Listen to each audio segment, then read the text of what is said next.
Ugh, my head. Hey everyone. Had an intense VGC weekend. Probably a little too intense, if I'm honest.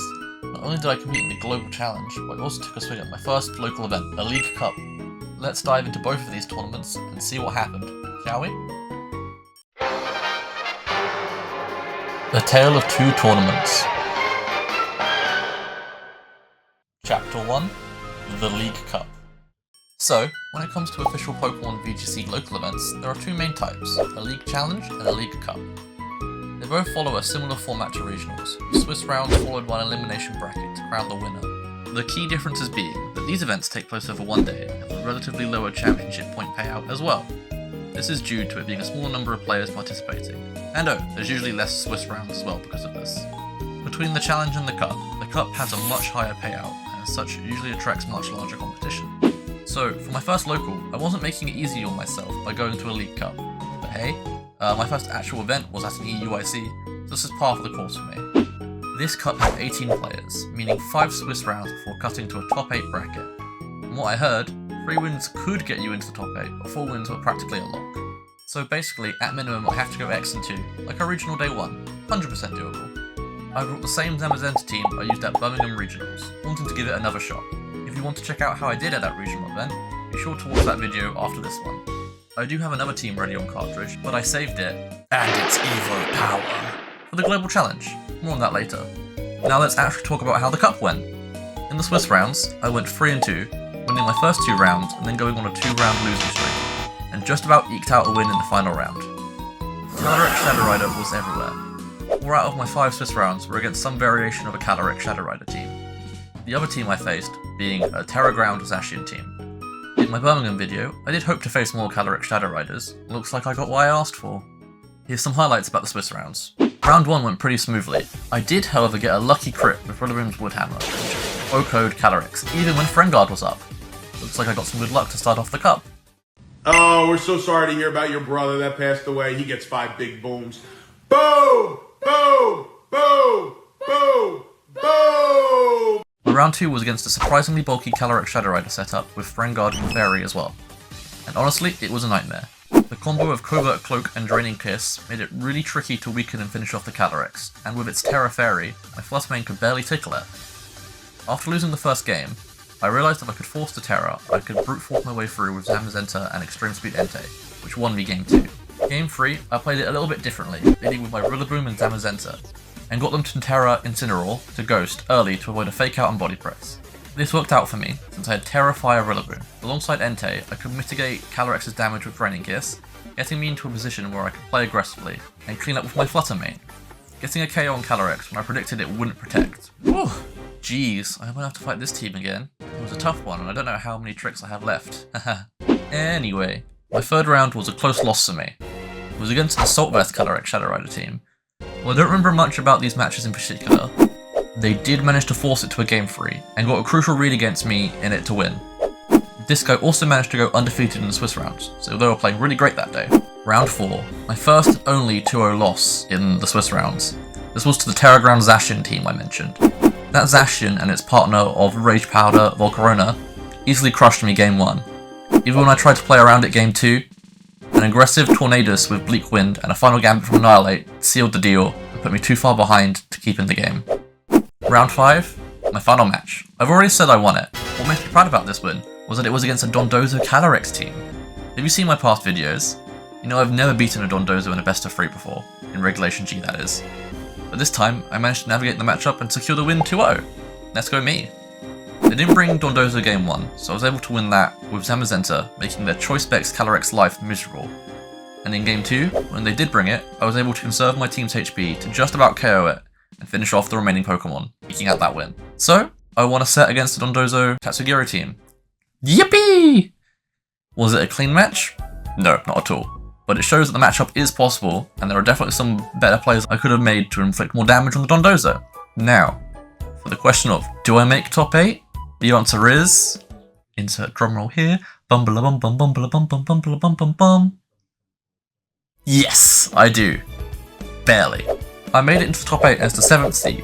I got in thanks to good resistance, I believe, as my losses were all against other players who made it into the top 8 as well. This is my first ever top 8 in a proper Pokemon VGC tournament. I probably should have mentioned locals on my bingo board. Anyway, let's see how far we can take it. My top 8 match is against a Miraidon team. Finally, a nice change of pace from fighting all the Calyrex Shadow Riders.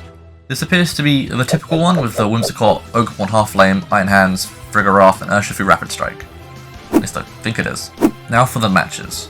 My first game was a close one, where I nearly took the win, but just missed out on a KO, and without that KO, they pulled ahead of me to finish me off. I then bounced back in game 2, securing a double KO in turn 1, with my Zamazenta and Chien-Pao, and then I played through their Tailwind to win.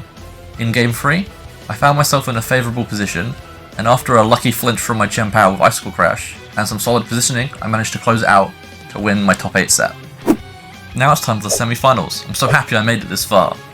And here, I face my round 2 opponent again, the tough one I didn't want to face again. That's not great. Well, nothing can change that, let's just get into how it went. Since I played quite trickily to win the last 2 games in the set in round 2, I decided to take a straightforward approach this time. And that, it just didn't work out. They completely steamrolled me using Calyrex and Clefairy. We aren't out of this yet though, but let's not make it easy for them. This matchup is super prediction heavy, so I decided to just bulldoze through it. Game 2 was tight, but my aggressive approach caught them off guard, with Stone Edge Entei KOing their Incineroar turn 1, and then also dealing some major damage to Calyrex soon after, which in the end led me to a win. Game 3 was incredibly tense. At one point I got a little greedy, and such misplayed, with their Calyrex getting a double KO because of it, leaving me in a really bad position. I tried to recover from this, but they closed it out with a strong play I didn't expect. I ended up in 4th place. Still, this was my first top 8 in a proper tournament, and I ended up 4th, with 32 championship points to my name. That's a great accomplishment. I probably could have won game 3 if I played more aggressively with my Chien-Pao at the end. I actually think it might have been faster than the Shadow Rider because of how bulky it was, but I only realised that after the game had finished, so yeah. Overall, going to a local event was great fun. It was solid practice for best of 3 matches without the massive pressure of a regional or an international. Definitely made me feel more confident with my team after some of the losses I faced at the regionals in Birmingham. Also, I got to hang out with the UK community more like I wanted to. Everyone was super friendly and welcoming. I even got to see a few people which I had met before at prior regionals, which was a welcome surprise. Definitely will start going to more of these before EUIC if I can, to get even more practice, and hopefully maybe win one of them? Well, that was Saturday, and the first tournament of the weekend, but perhaps an even tougher challenge is on the horizon. Chapter 2, the Global Challenge. Now onto the Global Challenge, a completely different beast. This online event spans 3 days, with 15 matches becoming available on the start of each day. You increase your rating by winning, of course, and the higher your rating, the better your placement.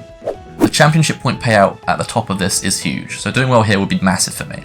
But the format is best of 1 closed team sheets. You need to have good instincts and solid game knowledge to be prepared for any situation. This includes unusual Pokemon, moves, items, and Terra types. And what sort of team did I take to such a gauntlet, you ask? Well, I brought a team that has given me so much trouble in the past. This was Calyrex Shadow Rider, Galarian Weezing, Indeedee, Urshifu Rapid Strike, Dondozo, and Tatsugiri. Yep, I leaned into the chaos that is the Calyrex Dondozo team. It is quite powerful. Now, this team can be troublesome to beat, and not all teams have a clear answer into it. So honestly, I think it's a good choice for this best of 1 setting, even if it's quite well known now.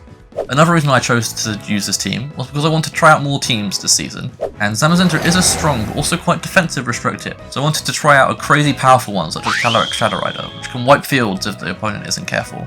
In the end, I relied upon Calyrex supported by Weezing, Indeedee and Urshifu more than I ever did the Dondozo side of the team. The ability to set up Psychic Terrain for Calyrex to spam Expanding Force, then switching to Weezing to deny terrain changes by suppressing abilities when needed was incredibly strong, and it won me countless games on its own. The restricted Pokemon I mostly played this tournament were other Calyrex Shadow Riders, Terrapagoses, some Calyrex Ice Riders, and the occasional other restricted here and there like Kyogre. I didn't face too much best of 1 Gs, as other people would put it, if I'm honest. The only ones I saw were like the odd random Terra type, like Terra Normal Tornadus, which I guess is fair with so many Shadow Riders running about. I will shout out the super aggressive Choice Specs Kyogre strategy, supported by Live Wotion reaction using Pollen Puff. This beat me in 2 turns, honestly. It was just pure damage, just completely sweeped me. Now that I think about it, Kyogre's probably really solid in the challenge. Caught me off guard, that's for sure. Oh, also, in my Global Challenge matches, I somehow managed to match up against the Dondozo player I played in the local tournament, which was quite a surprise for me. They were using the same team, so I had a hefty knowledge advantage against them. If you're watching this, so sorry you got matched up against me. That's rough, but you played it really well. However, in the Global Challenge, I played all 45 of my matches. Definitely a mistake, that's a marathon. Especially since I practically did most of them in a row. I managed to hit a high of a rating of 1680, but quickly found myself slipping after pushing too hard.